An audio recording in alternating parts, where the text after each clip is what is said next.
Before the show starts, please turn on CC subtitles. 手作森林陪伴你的手作日常，欢迎来到森林小秘境。有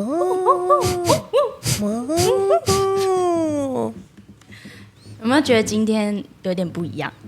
主持人不一样。主持人已经3天睡不着觉，为了访问罗莎。真的是大家终于看到我庐山真面目了。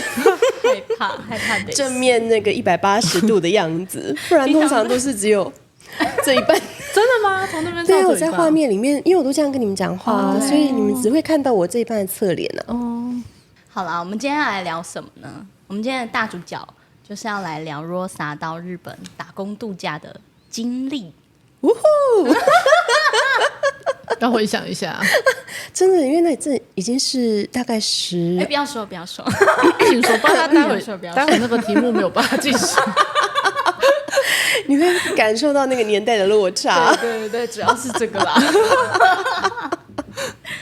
我想先请你跟大家分享一下，就是当时想要有这个起心动念是在什么样一个状态下，就是你的工作跟你的生活是在什么样的状态下？很紧张，他有感觉到他很紧张吗？开始语无伦次了。他终于可以理解我坐在那个位置的心情。如坐针毡，平常在蓝骨头上很糗。真的。没有啦，就是我们那个时候啊，日剧其实非常的红嘛。我们小时候，对啊，就是日剧很红，然后我那时候就非常向往，就是日本的生活。虽然没有去过，可是你就会从日剧里面看到啊，你就会觉得好想去那里逛超市啊，去干嘛？然后后来长大之后，发现有打工度假这个手段，可以去那边生活1年，然后我就立志。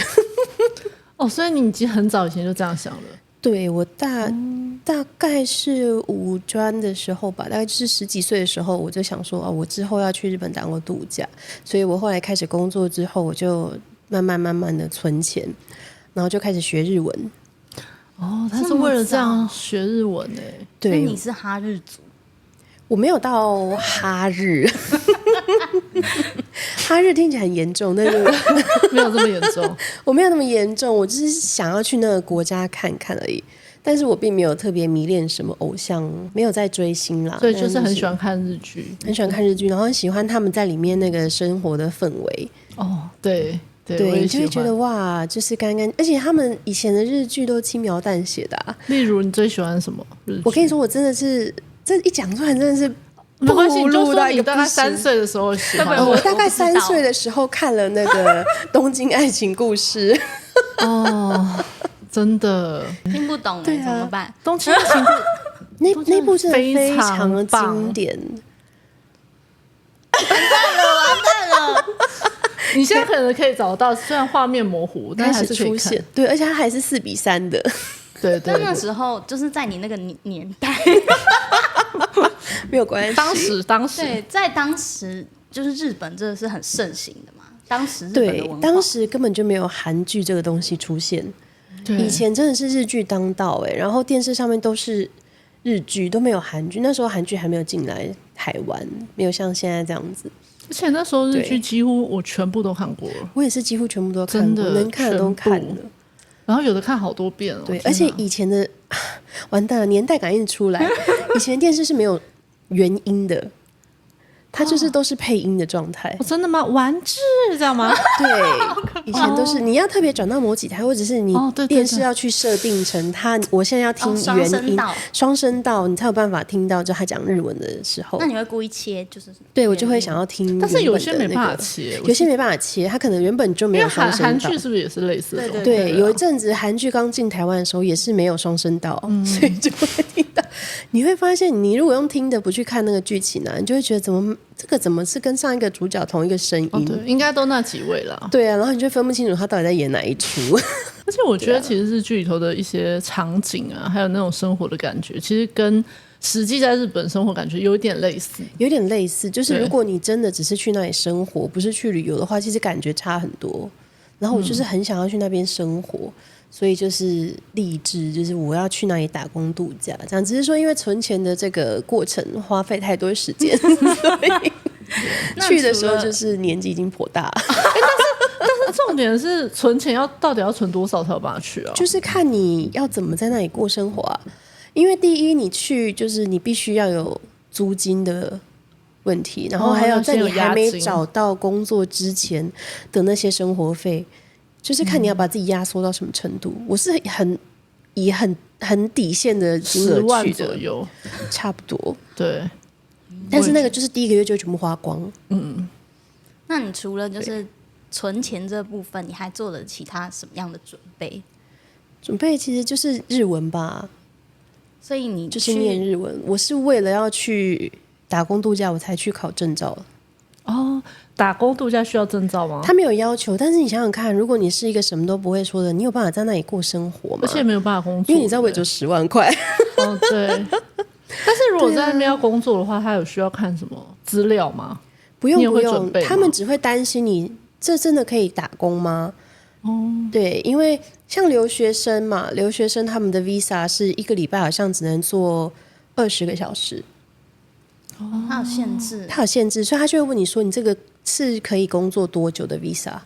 因为他们其实那个时候可能就是资方他们也不是很了解说这个 visa 到底可以做什么，所以他就会想说，那你这可以打工这么久吗？还是说你一个礼拜就是只能做20个小时？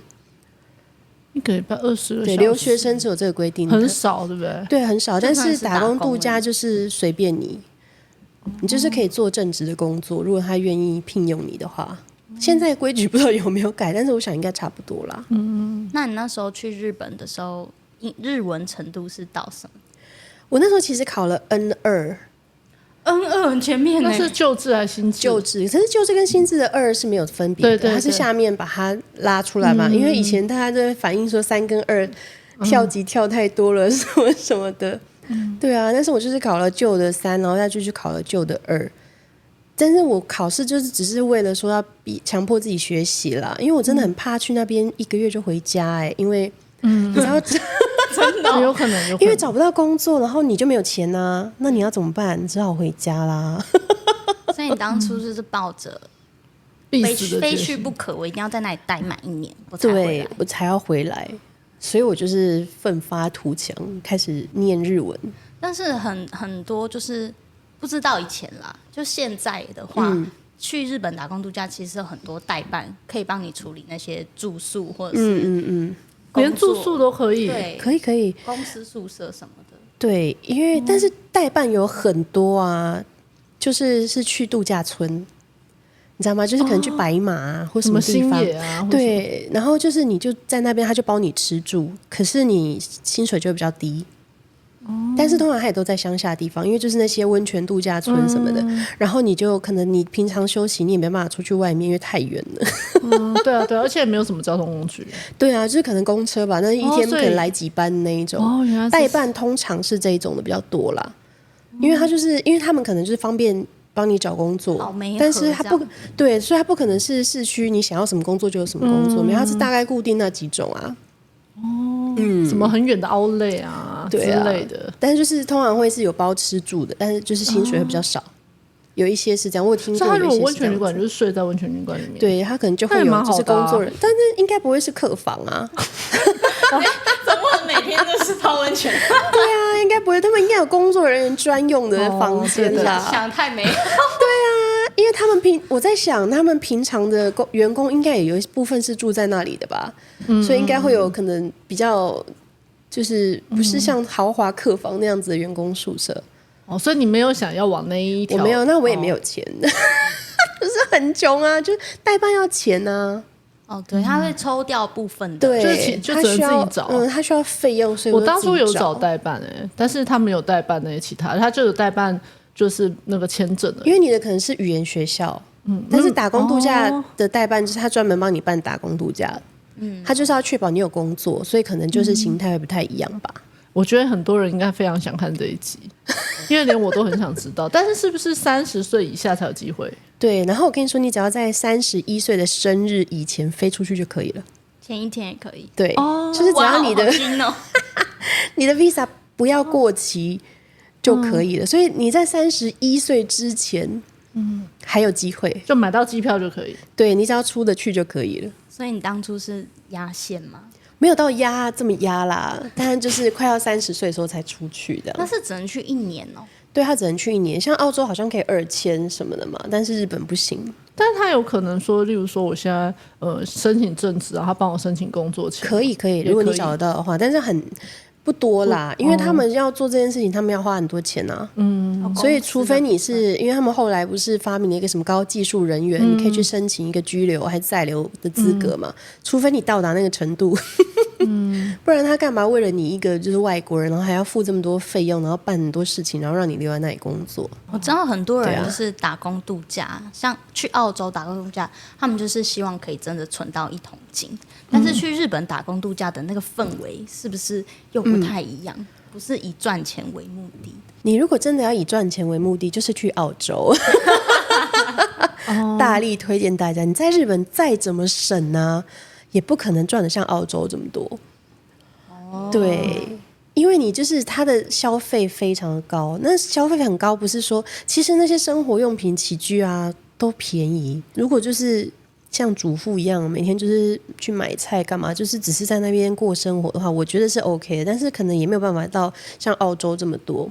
你可能可以存到一点钱，但是你都在那里了耶，你难道要待在家吗？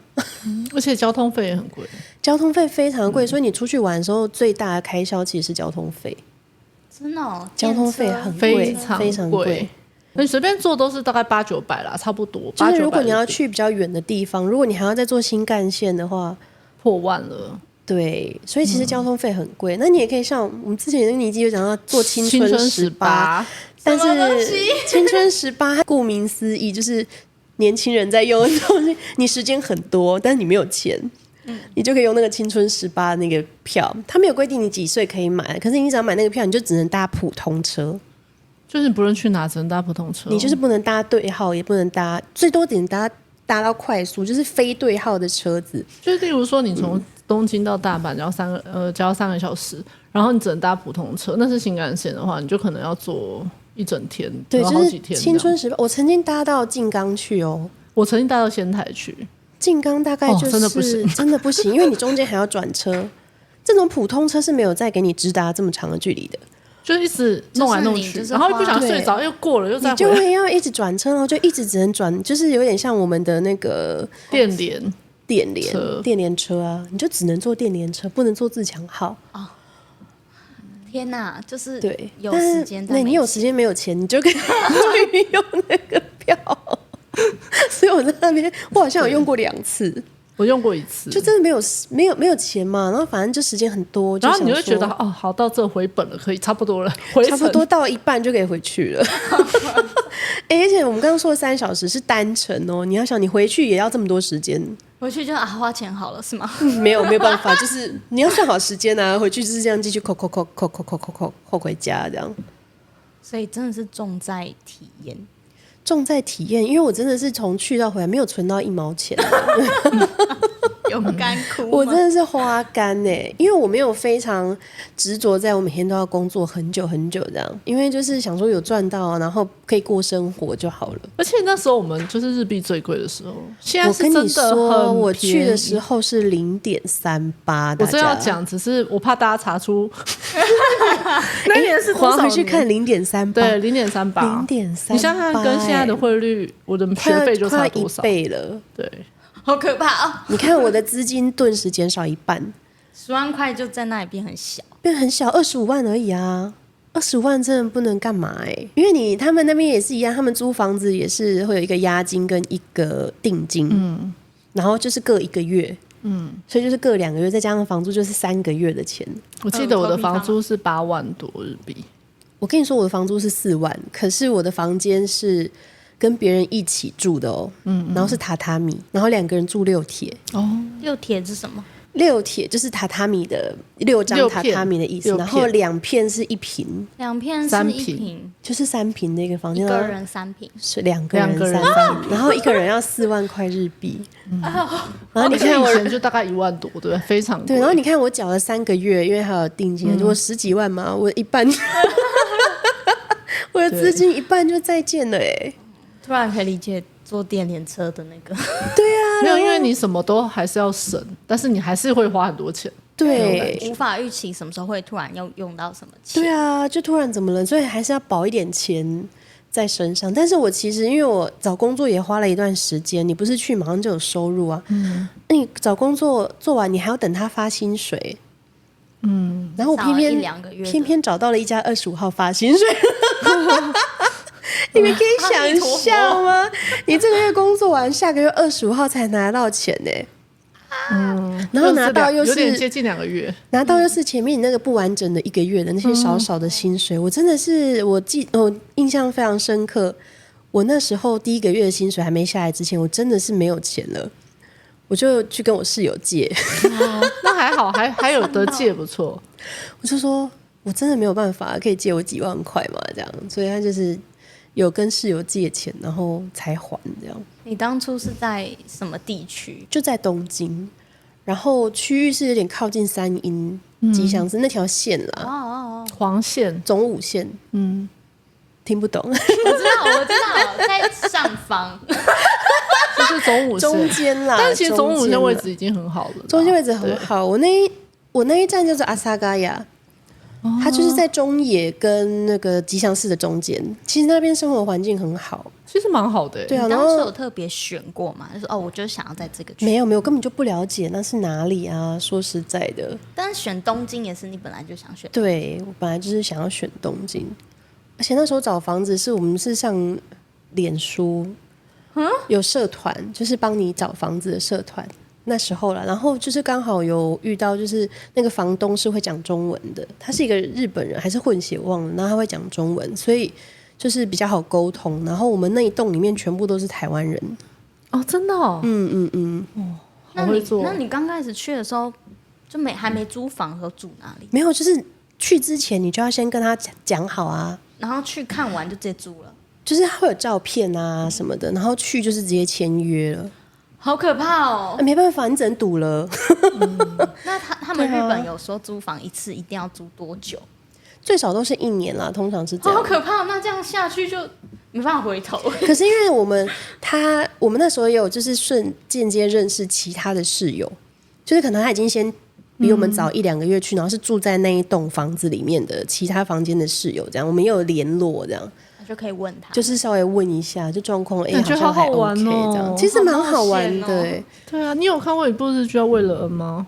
有，它就是有点像是全部人都住在同一区的房子，然后放学、上学都一起，很有感觉。对，我们那时候就是去哪里都会问，因为就是你知道一就什么堆一起修漏水啊，然后一堆起台湾人怎么样就是住在那栋房子里面的，只能互相帮助了。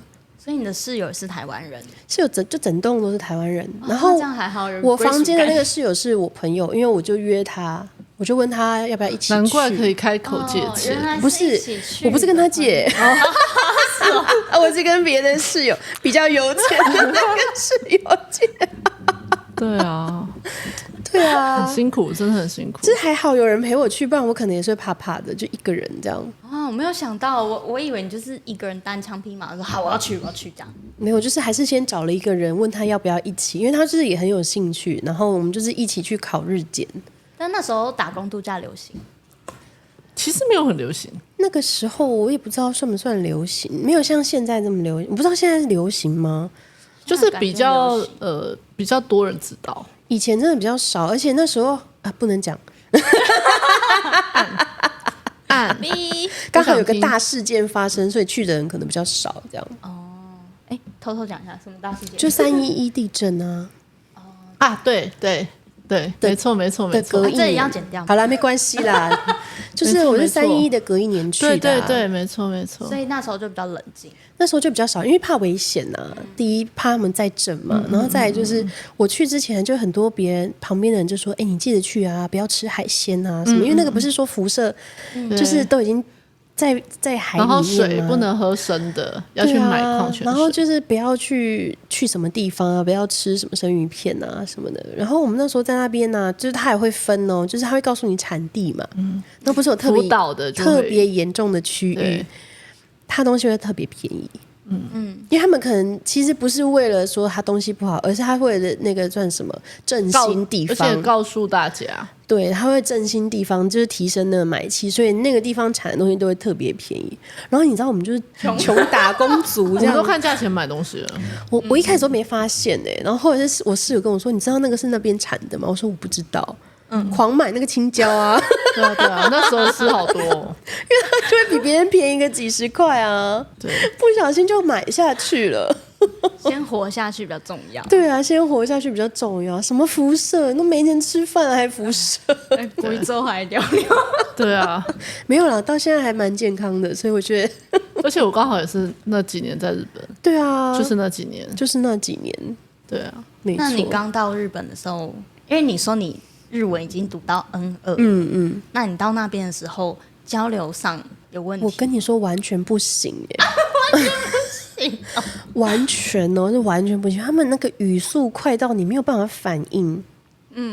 然后因为你知道我们那时候找工作是他们很流行打电话，他们就会有一本你知道，就是它好像叫什么。什么 work 还是什么的，是一本免费的杂志，你可以去便利商店还是哪里拿，你就打开，就很像以前在翻报纸那种感觉。它就薄薄一本，然后很像在翻报纸上面的真人启事，有没有？你就一个一个看呐、好传统哦，一个一个看，然后就找你喜欢的当然那时候也有网络上的，那个车站也有，车站也有，对，它就在电话旁边，然后一格一格的，对，然后是免费，你就可以去拿，然后就开始找工作，然后就打电话去问说，哎，你们是不是在真人什么什么的？那时候也有网络，就是网络征才，可是问题是网络上的工作机会90%全部都是居酒屋。就是如果你是外国人的话，他们就会写外国人待干狗，但对，全部都是居酒屋，因为居酒屋可能外国客人很多，所以他们可能需要会讲英文的人。可是因为居酒屋上班时间都很晚，对，而且听说很吵，而有的还会说会被吃豆腐什么的，我也不晓得。反正我就没有喜欢居酒屋嘛。然后我想说那怎么办？那只好翻报纸啊，然后翻那一本，就这样一个一个看啊，看有没有适合自己，然后就打电话去啊。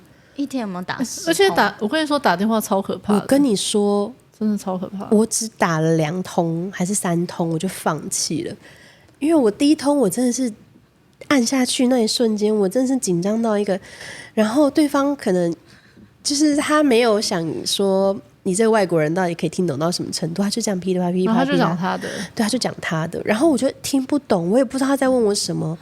我就随便回答我就说对我现在几岁，然后我住在哪里，然后我跟你说，我根本不知道他在问什么，我就只是把我的情报告诉他。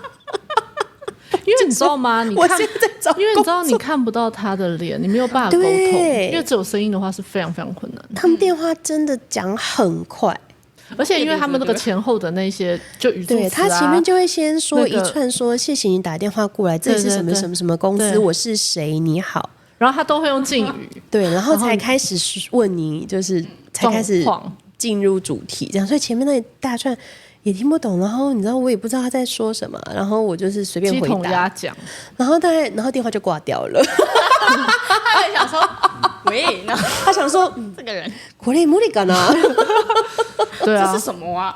没有，不是这个这个人可能没办应该没法，办法，然后就挂掉，因为他可能会觉得你连基本都听不对，你都懂，听不懂，那你要怎么在这里工作？这样。好可怕哦！所以我跟你说，考到不是重点要会讲跟会听比较重要。如果你要去那里过生活的话，然后我后来又打了几通，就是有些人比较好，他就会问你说：“哎，这样你听得懂吗？”而且他会讲比较慢他会讲比较慢，因为他可能知道你是外国人。有些人他可能就是有在雇佣外国人的公司的话，他可能就会稍微比较有包容性，比较温柔一点，对，包容性比较高。他就会讲的比较慢，然后就说：“你知道是哪一个字吗？在哪一个区？你知道是哪一个字吗？我们公司、蛮好的我们店在哪里？你知道怎么来吗？”这样，对啊，所以就很有趣的经历。然后我就打过那几通之后，我就再也不想打了。所以是那时候日本人对于就是台湾人过去打工度假这件事接受度是高的吗？我觉得比起接受度高这件事，他们的就是认知可能没有那么高。就是不知道说有外国人可以来这边工作，或者是他们根本没有这个需求。对，所以也不是接受度的问题，因为那时候的旅游应该没有像现在这么可怕。对啊，所以就是他们可能需求也没有这么高，所以你要找工作，一听到你是外国人，他们可能就要想一下，先却步这样。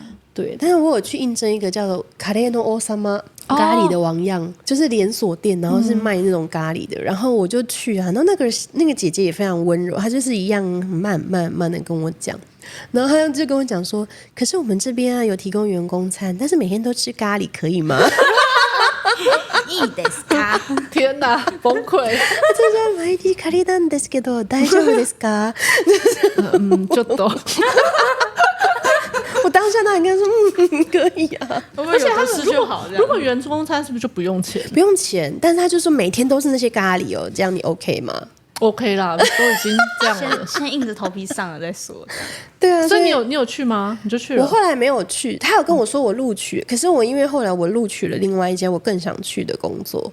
所以你都直接到店里去面试？没有啊，我就是有几个是打电话，但我后来真的打怕了。我觉得直接因为真的杀去没有，我我直接杀去，我也听不懂啊，你知道吗？所以我就要写一张啊，我再拿着。很无法跟人家沟通。我后来找到一个方法，就是写 email。email 好聪明，可以回。因为你知道我们就是亚洲人很会写啊，对，超会写，很会写，但不会说，不会听，很会写。我想说，我们要利用自己的长处，就写 email，因为 email 你可以想嘛，对，然后就算他写来给你刊物，你回你也可以想啊，所以我后来就是全部都寄 email，然后有回就是当做有，这样没有回就算了。而且他们很喜欢收 email。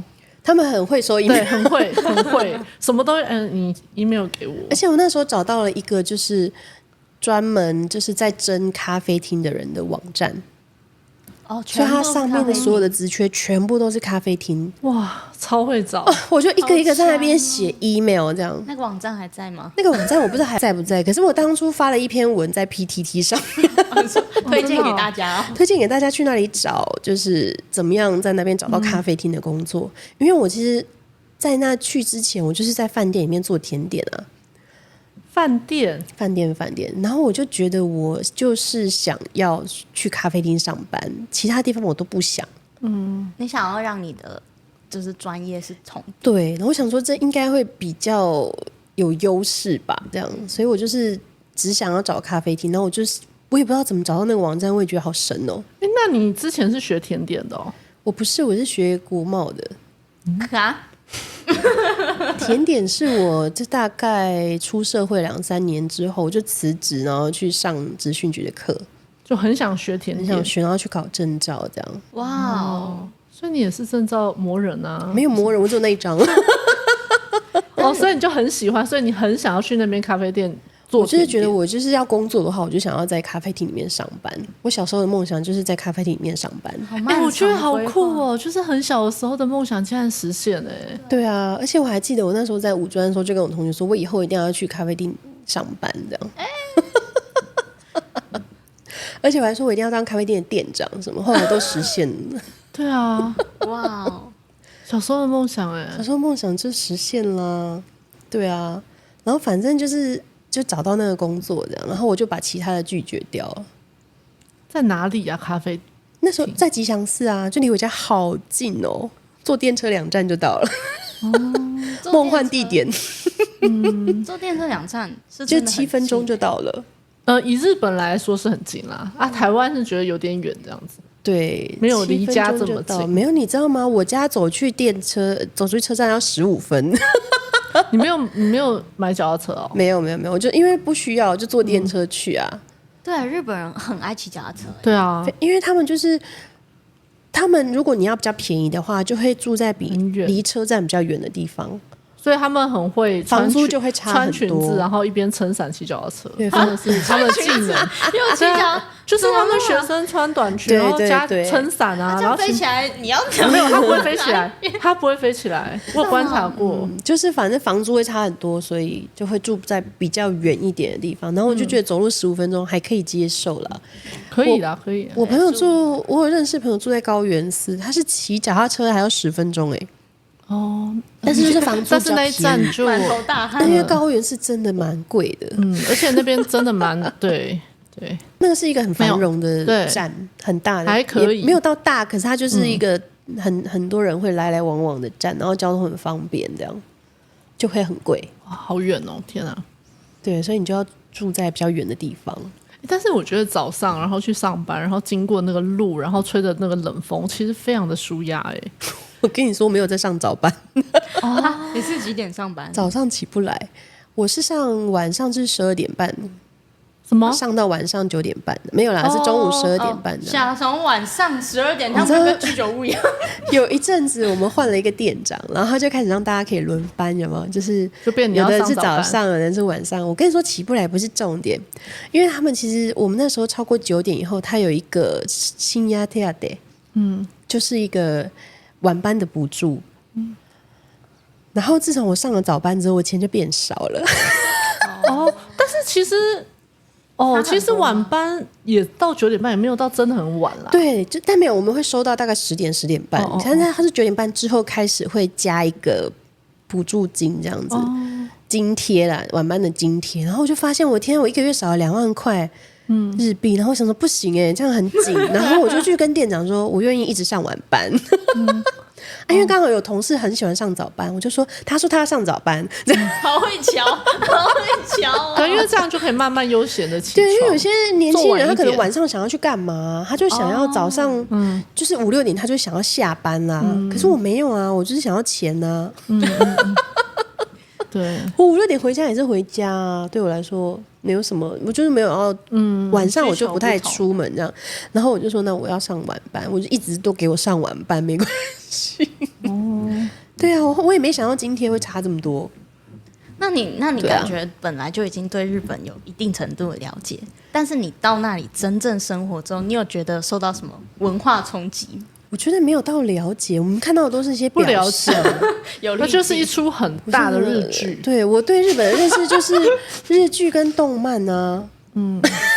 就是你会觉得你的生活也是在一个日剧的一个状况下这样子。对啊，没有啊，没有这种事情呢。当然也没有说到很不一样或什么，可是真的就是不是想象那么美好想象的那个样子。我跟你说，东京人真的会撞人。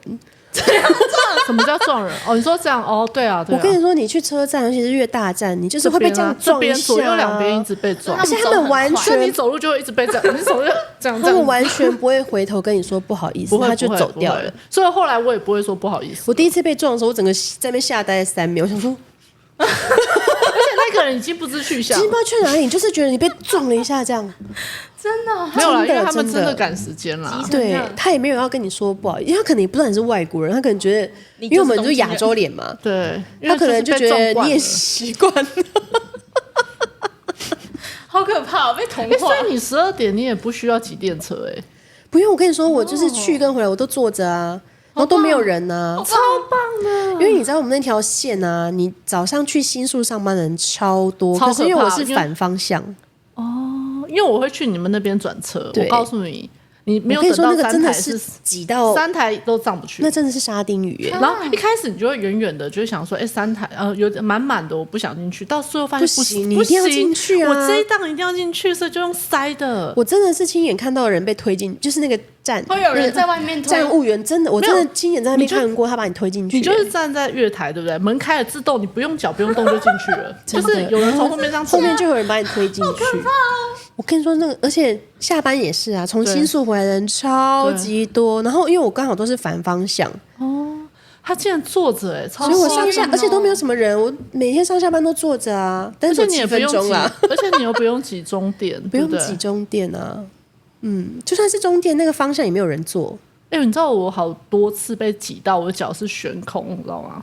你这么高还可以悬？对，因为挤太挤，然后2只脚是悬空的，然后不会掉，你这么高还可以悬空好神奇！我想象那个画面，我实在。然后不然就是那个玻璃的窗户的，然后脸是这样。我跟你说，那个真的很挤，因为我真的很挤。我室友是在新宿上班啊，他就每天都这样挤啊。我说好辛苦哦。而且你会觉得你已经够挤了，对不对？但下一站你会发现挤还有人，就是还有人会，因为大家都要回家，没有可能再有人上来。而且你会觉得你已经站在门口，一定进不去了，还进得去？可以，他们就是可以挤到一个极致。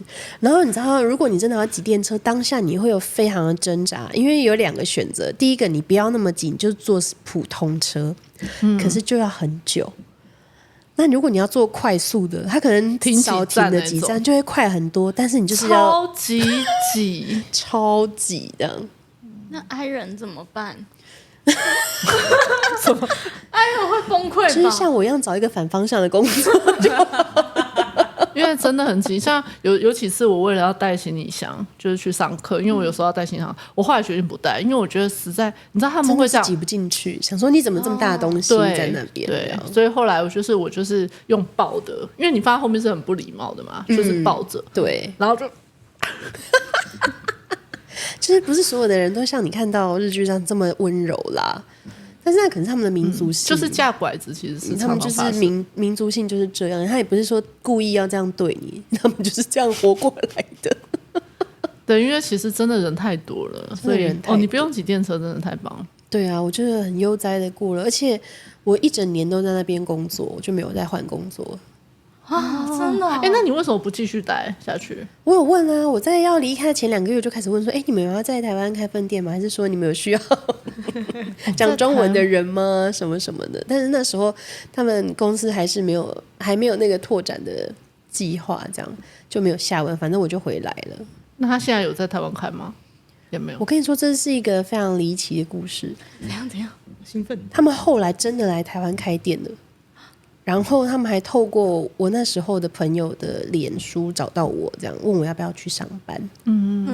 他还记得对，因为你知道，因为那间我那时候在那边打工认识的人，我觉得他们大部分都还蛮好，蛮亲切的，这样没有。好像有些人说去会被排外或者是被欺负，真的是有人被欺负，但是我完全没有，我就是在那边跟他们活得好好的这样。然后就是有几个到现在我还会跟他们出去，就是只要有去我就会跟他们出去见面这样，就是十几年了，好吧，就这样咯，10几年了这样，所以就是那个友谊还在。然后所以那时候因为还有联络，然后他们那些人还有部分还在那里工作。他们就有人去跟上面人讲说，你知道吗？之前有一个台湾人在这里工作过，这样，然后他们就是辗转联络到我这里来，就问我，要不要去面试啊？要不要去工作？这样，就是他后来开来台湾的时候，安总没有去，我去了，我后来去了，在哪里啊？他们第一次来找我的时候我没有去，然后再又隔了1年，他们又来找我一次。因为他们第一次来找我的时候，我在别的地方工作，我觉得好好的，我干嘛要搬家到别的县市？我就不要。然后后来第2次再来找我的时候，刚好就是闲着没事。在哪一个县市？在林口，那时候在林口Outlet里面。哇，是在百货公司里？在百货公司里面啊。现在其实日系餐饮都会开在百货公司里面，它在路边它很容易倒。是，而且、所以你就过去了，我就过去了，这样。而且那时候是他们问我要不要去面试，不是我说我要去这样。然后他还说要给我交通费，就是去面试的交通费，他就给我来回的钱，这样，就是他当场就是现金，然后很有诚意，对啊。而且他后来是写信来问我说：“那你有要接受这个工作吗？”不是说我在问说你们有没有要用我这样，对啊。名声真的要保持好，对，好奇妙的缘分。对啊，因为如果你在那边名声不好，他们可能也不会来找我吧。而且我在那边后来还教他们怎么做松饼，我真的是达到了一个神的程度。我偷偷跟你们说，就是日本人没有像表面上看起来这么盯紧哦。他们打工的时候也是很随便的。是我以为他们很重 SOP， 很重 SOP 是公司。不是那个人，不是那个人。下面那些打工仔就是自己都有自己的做法，他不会完全照那个 SOP。然后因为工作很多，因为那家店就是很爱什么东西都 take good， 所以工程 take good 是什么？就是手做啊，自己手做。然后就是那个工程很多很久，这样就是很繁琐，所以很多事情要做，所以他们有些就会比较想要快速把它做好。对，就可能比较没有注重到细节。可是我跟你说，那个做出来就是不刚，因为他们后来就会发现，为什么我做的那个面团烤出来的松饼比较蓬，他们觉得很奇怪，为什么这样？然后我就跟他们说我是怎么做的，我就一个一个教。直接变大老师了，直接变老师啊！整个公司配方都改了，没有改啦，但是就是做法。那家店在台湾还在哦？现在还在啊，还在。哇！工商时间，我们每个月都会有的限定课程，给自己1日的手作疗愈时光。零基础新手 OK， 一日即可完成，人来即可。报名请到 Facebook 或 Instagram 私讯小编哦。那你当时甜点师是一个怎样的工作？就是在后台做甜点，不需要跟客人交流。你是说我在日本的时候吗？对啊，对，因为他那个有分内场跟外场嘛。你没有做那外场太可惜了吧？没他们没有，就是他们我那时候就日文跟每一个客人都聊2个多小时。我那时候日文很破啊，那你是怎么学变好的？就是在那边跟他们讲话啊，哦每天听啊。我跟你说，那地方没有任何一个台湾人，然后完全那工作环境就是全日文，我跟你说，听力会变超厉害。而且我跟你说，他们英文真的不好，就那时候那些人呐、他们因为他们从来没有外国人去他们店里面上班过，哇，你是第一个，我是第一个，对，然后他们也不会跟我讲英文，因为他们也讲不出来，这样，所以是一个全日文的上班环境，你不得已啊，你就是只能学啊，只能听的。我每天都写笔记耶，因为其实讲真的，如果你有 N2 的程度，然后再加把口说练好，其实就 OK。因为你有很多都知道的东西，只是你可能不知道怎么用。对，可是我跟你说，工作就是那里面的单词，你真的是从来一个都没有听过，而且全部都是片假名哦。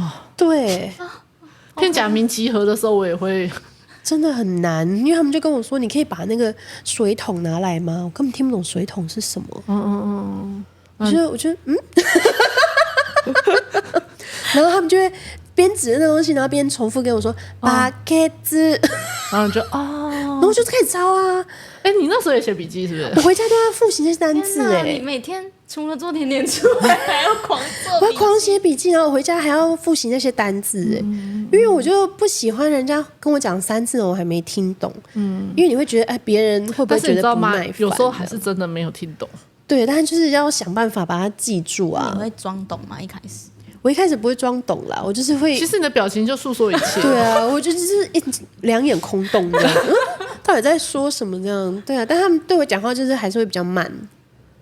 对啊，但是那蛮好的我听不懂的东西，我就是会问说你现在说的是什么？没有，而且你知道会有那种问题，像我以前上拼搏，我们也全班都日本人，然后我就会抄嘛，我就会写笔记，然后我就会给他们看，然后他就这个少圈圈，等等圈圈，因为对你来说就是我们的耳朵听不到那个字，可是你知道吗？对我们刚刚有时候那粘在一起，对对我们会觉得都一样，其实我们都听不太出来，他们就听得可是你知道相反的是，他们汉字很弱，你知道吗？对，然后我们写一整排，哇，对，然后他们就会写那个交接本啊，就是今天做到哪里，明天要做什么，这是备料的工作。然后有一些汉字就会写错，我就把它圈起来，汉字在旁边画一个正方形嘛。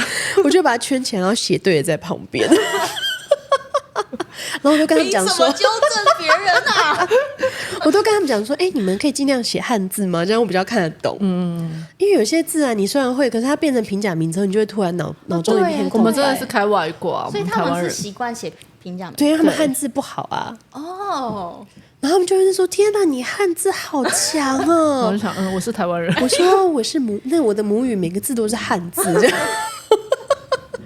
因为我真的在他们面前看我们台湾小说，然后看到说全部都是汉字。对啊，就是反过来，反正这样觉得很好玩，这样。经过了一个很长的阵痛期，我觉得倒也还好，因为真的出发前要念书啦，对对，念书，然后我会去看一些相关的东西，譬如说相关的影片，或者是食谱。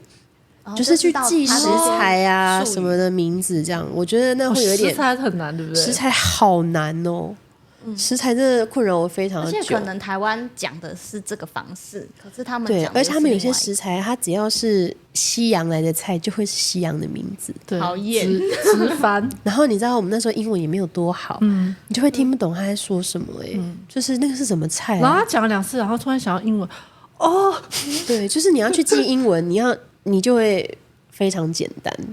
那你一开始他们就让你上手做了吗？对啊，因为我就只能做啊，我也没办法出去外面。这样拿水桶我听不懂。我上班第一天就是站煎台啊，然后就动就我就好煎那个松饼煎了一整天呢、很棒哎哎，那个煎台也是要一阵才上去，以前那种师傅来说，我不晓得，那可能对他们来说是最简单的工作吧，所以它的煎台是一个这样一片的那种，就是像早餐店那种。哦，个铁板，冰的然后你就按照他的订单开始煎那些松饼，然后就开始有口味啊，你就要加可可粉啊，加那个菠菜粉所以啊。你说的松饼是圆形那个吗？像舒 pancake 芙蕾哦，他们后来，他们现在做的是就是舒芙蕾圆形，松饼，然后有一点厚度的，就美式松饼啊，麦当劳在卖的那一种。对对对对，现在好像不红，可是我比较喜欢吃那一种。所以他会调，就是你自己也会调好，然后再帮他就一个一个煎这样。对，就是看他什么口味，我就要依照他要的那个份数来煎呐、我都没有在餐厅打过工啊，而且左边还要好有 feel 煎蛋，还要煎培根，所以你要然后右边还双开哦要煎松饼，就是你要知道要加什么料。哦，然后他订单就一直进来。对啊，而且他们订单是手写的，所以你还要看得夹在上懂。面的哦，而且他们有时候会写，他写很简单，对，然后我就说什么这 S 这是什么？对对对。比如说香蕉巧克力，他就只会写香蕉，哦，然后但你就要记得它的面糊是巧克力口味的。然后他可能一整组是长什么样子？对，没有，我那时候还不用，只要煎出来它的样子就好。那你知道那香蕉巧克力是你还要先把香蕉片放在中间，然后再放面糊，那个翻过来，那个香蕉片就会才露出来在中间。哦，好想做哦。或者是说它里面夹什么料，你可能煎的那个人就是煎好之后，你要先把料涂好，然后叠起来送给他，这样送到盘子上这样。所以你要去记那些。那你回去会拿那个 menu 开始背吗？我会拿食谱出来看，因为他们会教你这个东西要怎么做。我会稍微看一下啊，我会看一下它的组合里面有什么菜这样。好好玩的感觉。哦因为那个要记得哦，你不能做错、啊。但我觉得那压力应该也是蛮大的真的，就是精神要非常集中啊。我跟你说还好，因为我以前就喜欢玩那种游戏，你知道有那种经营养成，我超什么什么？就是经营游戏或者小游是戏里组合餐点的游戏就是啊。客人会在等啊，对啊，然后客人会等生气啊，所以你就要点很快，你要记得什么东西有什么啊。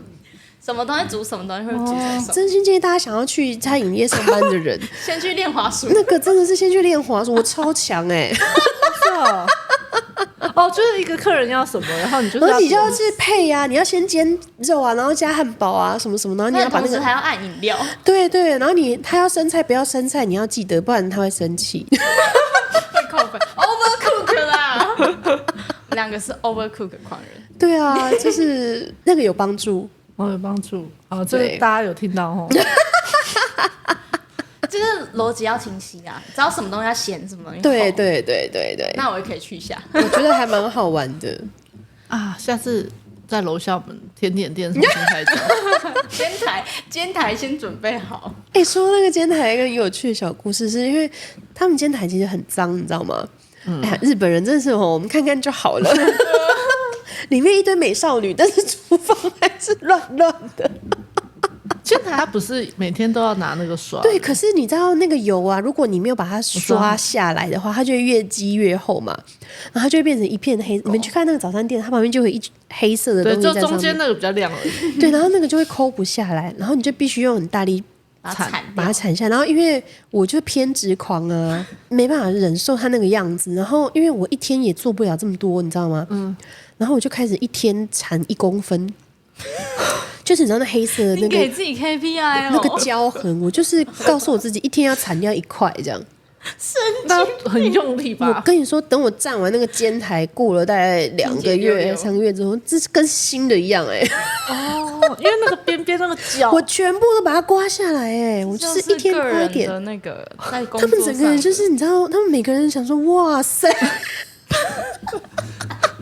这个是个狠人这样。很角如果用色，煎台煎，它是不是受热会比较平均？对对对嘛吼？对。可是因为那是瓦斯的，所以它还是会有哪边比较快熟，哪边，所以这个也要记耶。哦，对对，你要记得哪个位置嘛。对，然后中间的当然火会移开最大，移开，所以你必须先放上下2片，哎，这个难度又增加，然后再放中间那一片，然后你要先翻中间那一片，要不然颜色会不均。其实那时候啊，因为就是这种什么 Facebook 或者是这一些影片都还不流行，不然我们拍都可以留一些记录。对我那时候当都没有留时应该就要开始拍 YouTube 了，这些东西真的非常的。可是我们那时候拿的是你知道那种折叠式的 K 带哦，没有，我是用 iPhone。没有，我那时候用折叠式，因为我用日本手机啊。哦，对对对对，对啊，就便宜嘛，我有一支一个0元月的日本800块日币这样，对对对，只能打电话，好惨哦。什么都不然后能做。朋友打来要把他名字输入，超难用。对那时候已经有智慧型手机，有，我自己台湾的手机是智慧型手机，可是我有带去日 iPhone 本去，去日本我就是用折叠，因为他们手机是配门号，你要一组一起买，要么就要花很贵的钱，它烧进去的然后你就只用1年，我就想说干嘛嘞？我们都是用0元的。那你还会用自己手机那边滑吗？会啊，自己手机就是拿来上网用啊 WiFi 的时候，对啊，就这样而已啊。我听说就是日本人对于就是同事间的那个礼仪会保持着一个距离。那你去到那边之后，你跟他们是隔多久之后才有那种跟同事下班聚餐的活动？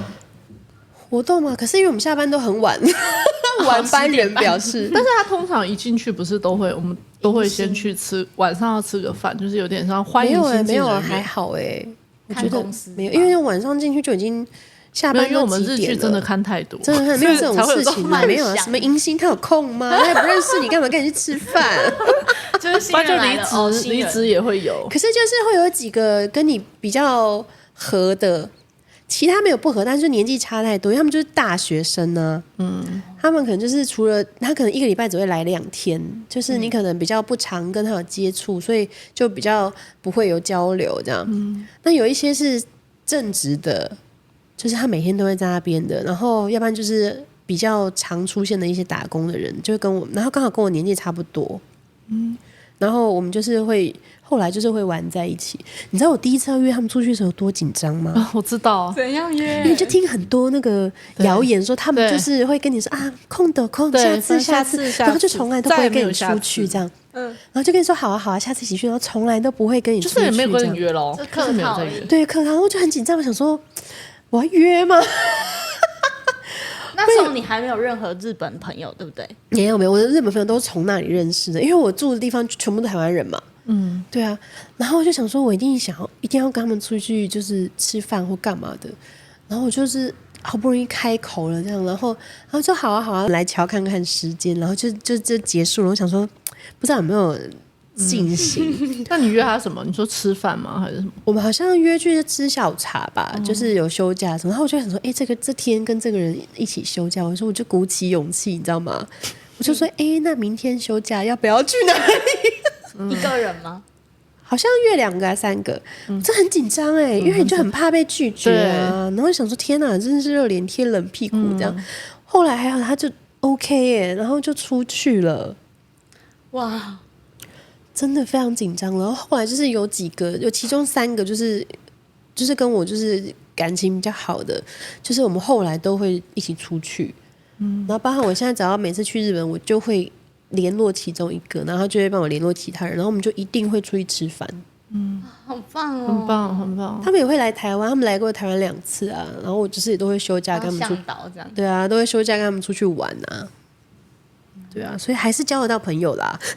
叫得到，只是不是很容易。我觉得可能去的年纪有关系啦，就是已经到了觉得朋友很重要的年纪，觉得朋友很重要啊，就是已经不好交朋友啦，就难得，你就会更珍惜说，这个人我们是不是应该要保持联络这样？因为如果我觉得如果是20出头的时候去的话，可能就不会想这么多。就比较目中无人一点。对啊，你可能不是目中，可能就会觉得说，好过去就过去，这样对有没有联络？对因为没有很可能在意你后来步入更深的社会的生活形态有改变了之后，你就会发现其实那是非常难得的。对啊，你就会觉得那很难得，所以就是觉得很感恩。而且他们是那种可以去他们家里的人，这个很难，很难，日本人非非常难常难，真的哦，他们没有再让别人去人家家里的，是哦，，对，对非常难。为什么？非常难，因为他们就是不喜欢人家来打扰，他们想要距离感，即使你去他家附近，你也进不去，对他不会就是主动说你不会他。们不会让你们去他们家的，所以就其中一个我就去他家，而且她是跟她老公跟她就是公公婆婆住在一起的家哦，然后因为在埼玉县就是很遥远，然后我就坐车去，然后他就开车来接我，但是开车那个人是他公公，很好好玩哦，其实很开放哎，开放。然后我另外一个朋友啊，就是也是我们那一群的其中一个人就说：“你是他亲戚的小孩吗？为什么还要去车站接你？”对啊，对啊，然后他已经结婚生小孩了嘛，然后就是去他家，然后就他公公婆婆就是在另外一个空间，所以没有关系。但反正就是去他家，然后还跟他一起出去遛小孩，就是推小孩出去散步，然后还去附近的 Celia 买东西，这样。对啊。好神奇哦，好神奇然后他还说：“我们这边有个空房，你下次来可以睡这里啊。”这样，他小孩还没长大嘛，下次来可以睡这里，蛮好的，真的蛮好的。反正就是我觉得很难得啦，很开心这样。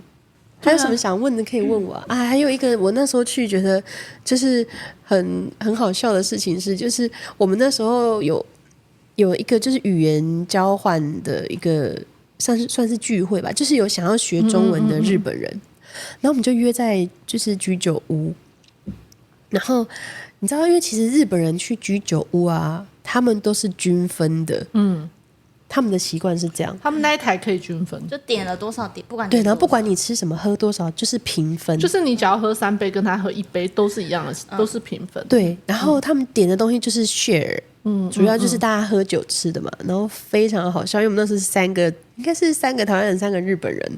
然后因为我们不懂嘛，我们就觉得去那边是要吃饭的，不是去喝酒的，就去，然后就有一个有点类似像 bibimbap 的东西，就是那边一定会有这个东西，居酒屋必备。对，然后我跟你说，那个分量其实都很小，因为它主要是让你就是下酒菜啦，下酒菜用。可是我们不懂啊，你想吃饱，然后我们就我们4个台湾每个人都点那个，通常你知道一整桌只会出现1碗最多，他们就是会点其他的会一起吃。然后那个日本人还又问了我们说：“你们4个都要点这个吗？”这算文化冲击了吧？这真的是文化冲击。就是我那时候就是突然意识到，好像有哪里不太对劲，因为他们其实不会点那个，他几乎们不太会，对他们就是点一些玉子烧啊，就是酒，然后串烧，对串烧啊，然后吃一点这样。然后我们就是我们就是想要假扮啊，真的印象深刻。那个人的脸我永远不会忘记，他那个你们4个都要点这个的吗？那个表情真的是我停不下来了，不会忘记耶，就想说啊，好像做错什么事了。那画面非常好笑，画面真的非常就定格哦，然后待会来就一人，对，我们就4个就默默吃。好有，那这个文化冲击，这是文化冲击，因为台湾人，就算我们去喝酒的地方，我们也会吃饭，就是对吧？一个主餐，你会觉得有一个主餐，对，但是他们就是真的是去喝酒、吃小菜、聊天用的，但是我们没有那个习惯，我们就是夹崩啊，假愁吧，我们要刚刚想说走这么小碗，真的很好真的，笑，我们真的很怕吃不饱。真的，那个真的比我去另外一家，然后发现被收座位费还要 shock。天哪！那你后来有就是融入他们吗？就是对啊，后来我就是跟我其他的同事出去喝酒的时候，我就知道，反正就随便点、随便吃、随便喝，反正到最后就是大家平分。其实讲真的，他们也不会告诉你。假如说即使是你点，他也不会告诉你真正对发生什么事，他们也不会跟你说，然后你就要一直去摸，他们可能也在冲击的当下吧。他说我那个朋友点是，你知道那4个台湾人多夸张？他们每个人都点了一个拌饭呢，什么意思？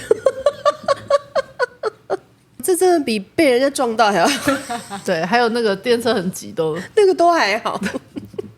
而且好有感，就是我们真的就这样对，我们真的就是这样哎。那你有爱喝酒吗？我只喜欢喝甜的，我就是很喜欢美酒嘛。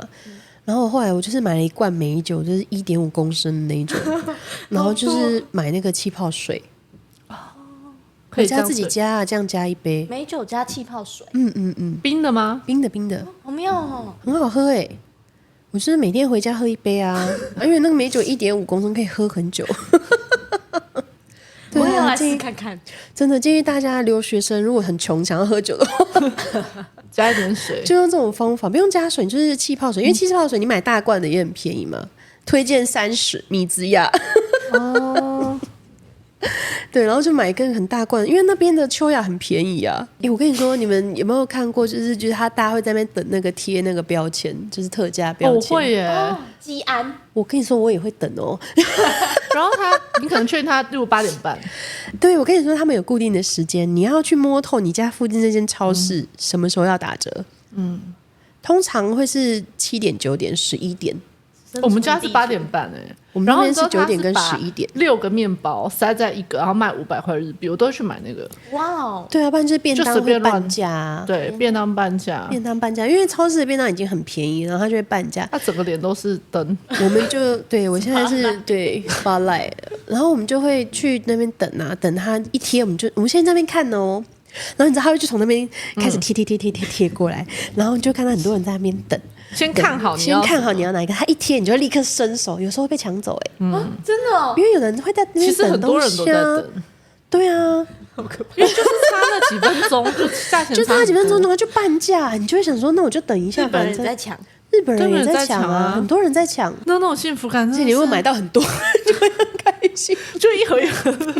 然后坐在家里，然后自己摆盘，然后对啊，我就会就当下酒菜吃啊，要不然就是如果我买到半价的便当，我就是隔天会把它装在便当盒里面，就是带去公司这样。我没有在吃外食的，没有钱，我从来没有这么勤劳过，我每天都煮饭呢。你住的地方有东西，有煮的东西？有啊，它就是一栋独栋的房子这样。哦，有厨房，就是厨房，对啊。哦，是不是大部分日本租房都会有附厨房？会，对，他们的房子其实不论房间多小，对，都会基本上都有。就是那个 IH 啊，但是我们那个因为它是独栋，我们说它是正一般那种，很棒一般的瓦斯炉，然后还可以烤鱼的那一种。打工度假必备的技能，先把日文学一点，然后再学煮饭。你不能去那边连自己，就是连荷包蛋都不会煎的话，就很麻烦啊，对不对？就是吃蛋壳咯。吃生蛋拌饭，对啊，我最爱生蛋拌饭，然后里面还会掉蛋壳，脆脆的，增加口感，莫名其妙。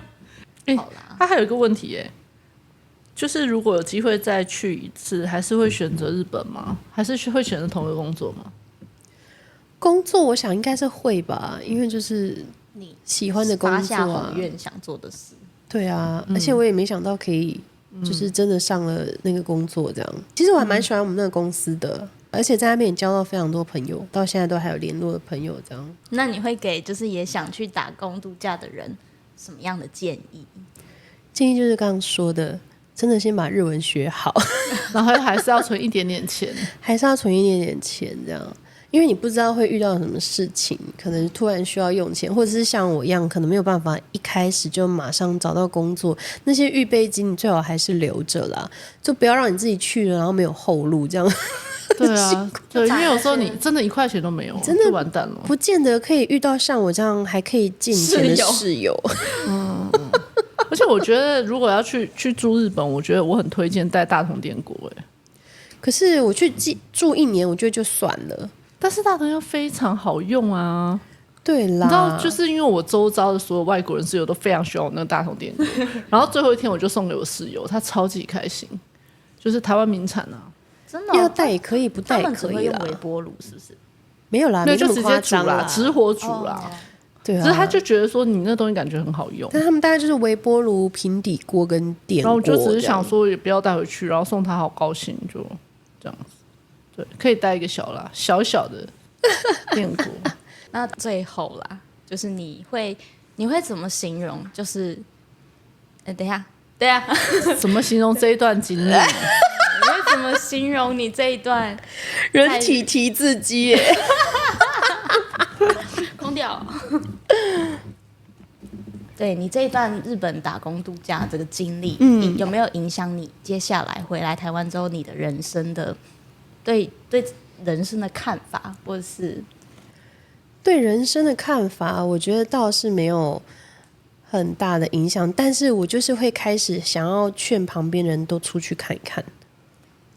对我自己倒是还好，但是我就觉得那个生活经验真的是不可取代，然后非常的珍贵这样，然后就是我很推荐大家一定要出去。有时候你可能去3个月游学都好，就是你在那边住一段时间，不见得是日本啊，去别的国家也是。我看到年轻人都说，有机会就赶快去打工度假，哪个国家都没关系，选一个你喜欢的，然后语言有通的，就赶快去。因为真的是30岁以后就做不了这些事情，我觉得很可惜。但是我是觉得比较，你就是在那个30岁结束之前去的时候最好。我觉得不要太年轻去，我自己是觉得。那你可以去辗转去好几个国家。对对，就是我觉得要有一点人生经历去，你才会知道那个东西你要怎么过，你会更珍惜吗？就是你会知道你的人生要怎么过。对，可能你用时间的方法就会不太一样，在那里花的时间的方法，可能你在那边看到20几岁、20出头的人，那时候我也20几嘛，然后你就会觉得，就是我是接近30，但是他们大概21、22，你就会觉得你跟他过时间的利用方式是完全不同的。我们不能跟你比啦。因为他的那个时间，因为他等于说他例如说有些时候他会觉得他不在乎，或者是有些事情他觉得他会去做一些很神奇的事情，你就会觉得要不然就是他可能就是一直去购物啊，或者是说去迪士尼啊什么不晓得，对这样我懂了，一直去买东西啊或什么这样。但是我觉得每个人目的不同啦。如果说你那个年纪去，你有那个能力去做这些事情，我觉得也 OK。但是反正就是我觉得可以出去走一走，走一走，看一看。因为我有一个印象很深刻，时间超长，我再讲一点。超过了，他看得到哦，看得到啊，上面已经1个多小时了。我就是前年已经是前年的事了啊，没有，去年我去日本住了，就是大概3、4个礼拜啊。然后我一段时间是住在那个青年旅馆里面，然后我也很推荐大家去住那个青年旅馆。那因为我去不是去玩的，我就是去那边生活，你知道吗？就是每天就是去超市啊，干嘛？然后我在青年旅馆就遇到很多外国人嘛。然后有很多大概就是20几岁、20出头的欧洲人哦，不止欧洲，好像还有别的国家，反正就是年轻人，他们就是来环亚呀，就是台湾，有的不见得会去泰国、韩国，有的可能还到什么马来西亚、新加坡，他就是东南亚这个区块，他就是去环啊。越南什么的，可能是去大概5、6个国家，然后再回家，然后他们可能出来可能就3个月，然后就是用一个就是很那个，就是像住在青年旅馆这种比较省钱的方式，然后他们都真的是背个超大背包，就是跟头一样高那种，对，然后就背那个超大背包，然后就是这样还，而且不止一个，我遇到好多个年轻人，他们就是在做这些事情，然后我就觉得台湾人应该要多出去看看。对啊，我就想说，如果我年轻的时候也可以像他们这样子，就是到处去还的话，都知道这些事情。对，我觉得我现在可能是一个不一样的人了，就会有点遗憾啦。现在也不是说做不到，但没有钱呢。小时候你可能没有这么多束缚在身上的时候，你可能去打工存到，你就可以开始做这件事情。那我们现在是，就算工作存到这些钱，你要考虑的事情还是很多。我觉得就没有办法像他们这样，就是我就是出去3个月，然后再回去要工作要找工作再说，因为还年轻嘛。对啊，倒抽一口气。这是我那时候在那边认识那些人，就是一个很深的体验啦。但是当然，我觉得欧元跟台币可能还是有花费上的这个考量哦。但它就是你可以以这为目标啊，就是可能我想要去旅欧2个月、1个月需要多少钱，我就现在开始存。我真的很推荐大家去做这件事情，这样。好啦，最后就是鼓励大家啦，还在犹豫的人。在行动吧，就行动吧。是有折价券还是？是有折价券吗？下面这边电话打进来，Rosa 会为你解代办，他会免费送你这个线上日文课程，这样。还有如何进咖啡厅工作，如何进咖啡厅，如何写 email 面试信，如何跟外国人打成一片，这样。对啊，如果有想要问罗莎一些事情，可以在底下留言。可以留言的话，我会回。这样，如果你们真的。你就要@Rosa 出来回，对对对，那在下面留言可能没办法@到我，只能@到手作森林而已。好吧，我们今天就到这里了，这样子。真的，我觉得今天收获很多。年轻人表示，对，年轻人被打开那个，真的出去看看。然后老人表示这很真实，就其实真的很真实。对啊，就是很真实的。好啦，那喜欢我们的影片，记得帮我们按赞、订阅、加分享，也可以给我们5星好评或留言哦。5星好评要去哪里给？那个 Podcast 真的可以给哦，对，可以给5星。好，那我们就下集见喽，拜拜。为什么？怎么了？我耳朵好湿哦。到底有什么？你有紧张吗？你紧张什么啊？都是我在讲话。